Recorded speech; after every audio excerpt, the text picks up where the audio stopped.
Sinasabing nakalulula ang yaman at ari-arian, makapangyarihan, kinatatakutan ang mga ampatuan ng Maguindanao. Malalim at mahaba na ang kasaysayan ng mga ampatuan sa politika.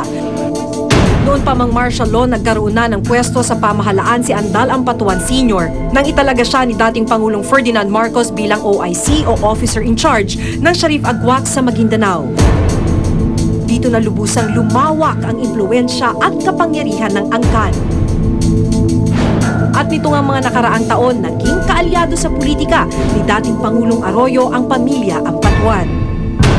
Nagkaroon tuloy ng some kind of a meeting of interest between the national government through Malacanang at the time in such a way that the Ampatuans would be backed up and would be given all the political, including military support.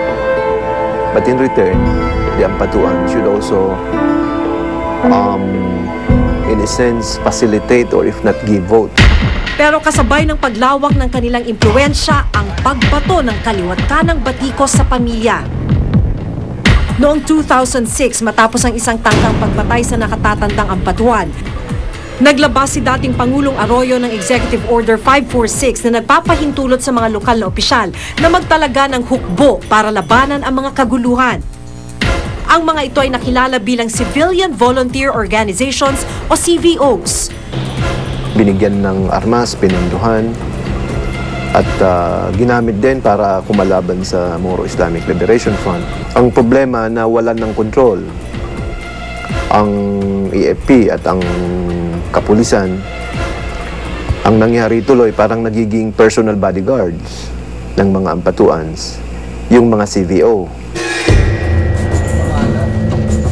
Sinubukan naming kunan ng pahayag ang mga pangunahing akusadong Ampatuan pero tumanggi silang magpaunlak ng panayam maliban sa abogado ni Governor Zaldi Ampatuan. ARMM governor po siya, may mga security escort po siya provided by the government.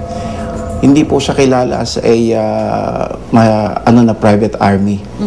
Ang sinabi ko, ang alam po ng mga tao talaga diyan, at ayun din ang aking pagkaalam, siya po ay hindi kinatatakutan sa area dahil wala nga po siya mga ganitong inclination sa violence or use of force.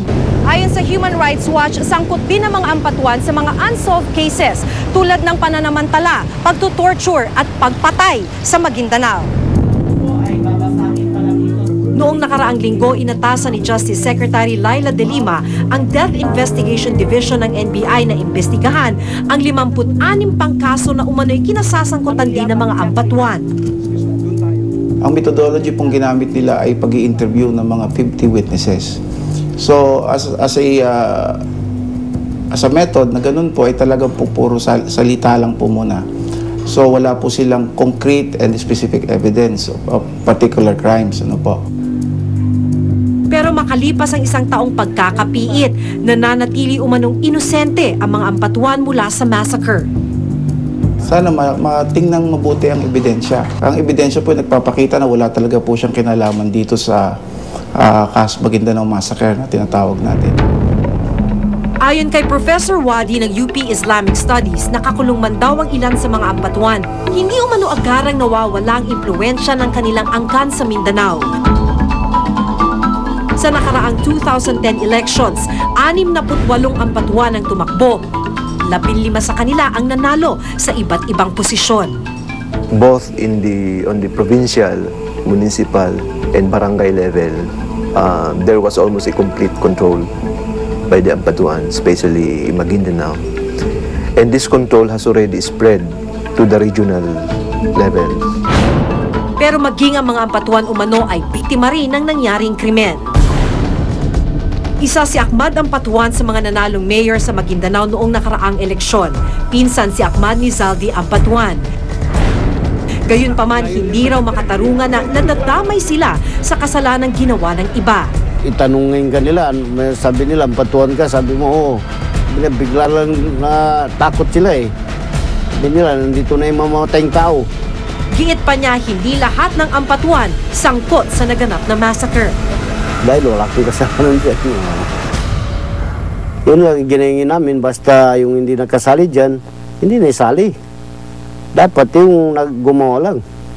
O, tsaka hindi lahat ng Ampatuan na masama eh.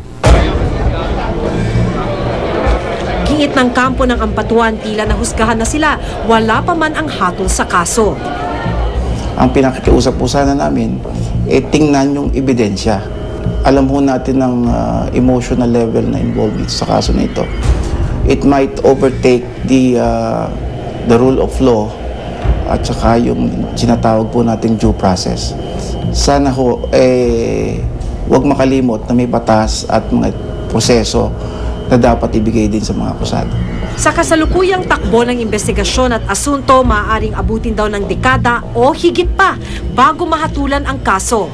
So pagkatapos sa isang taon, nasa 2.8% pa lang tayo ng 100%. At 2.8%, ibig sabihin, 10 taon, 28%. So abutin ng 40 anyos yan kung hindi bibilis ang proseso, no? Pangunahing dahilan din daw sa andar ng kaso ang dami ng akusado. Dahil 195 na accused at 58 counts, lahat naman na akusado dyan, may sariling kaso. So ang total na kaso na pinag-uusapan natin ay 195 times 58. No? So kada merong isang tao na mahuhuli, kada isang tao na meron na namang maa-arraign, ibabalik yung proseso dun sa tinatawag na pre-trial. Mungkahi ng mga nagsampa ng kaso, magkaroon ng special court na tututok lamang sa kaso ng Ampatuan Massacre. Pero malabo umanong mangyari ito. Kaya yung move na ito na lang ang tutukan niya, hindi masama yun. Pero at the same time, bakit hindi tayo lumikha ng special courts for Imelda and the cronies? Bakit yan ginawa lang kay Pangulong Erap? It should be like any other case dahil hindi ko ito suportado ng media. Marami sa kanila nasaktan eh. Kakalimutan na yung kaso ni Pedro o Juan de la Cruz na nasaksak yan, napatay.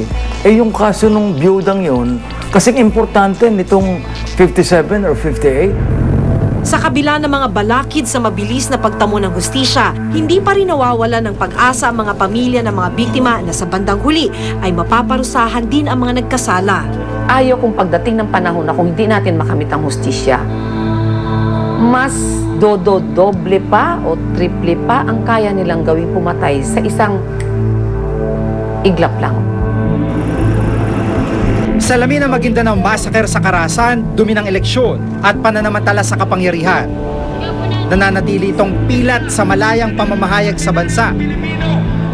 Sa tila mahabang paglalakbay sa pagkamit ng hustisya, patuloy na aalingaw-ngaw ang panawagan ng katarungan para sa mga biktima. Gayon din ang tunay na reformang hamon sa mga pumalit sa mga naghahari-harian. Dahil sa gitna ng kaguluhan, nagtatanong din ang mamamayan ng Maguindanao kung kailan nga ba ang kahirapan at karahasan ay mapapalitan na ng kaunlaran at kapayapaan. Bagong administrasyon, bagong pamahalaan. Lahat nakatutok kung ano ang kahahantungan, naway hindi na maghintay pa ng susunod na anibersaryo para maihain ang katarungan. Dahil hanggat walang nananagot at naparurusahan, hindi ito dapat kalimutan.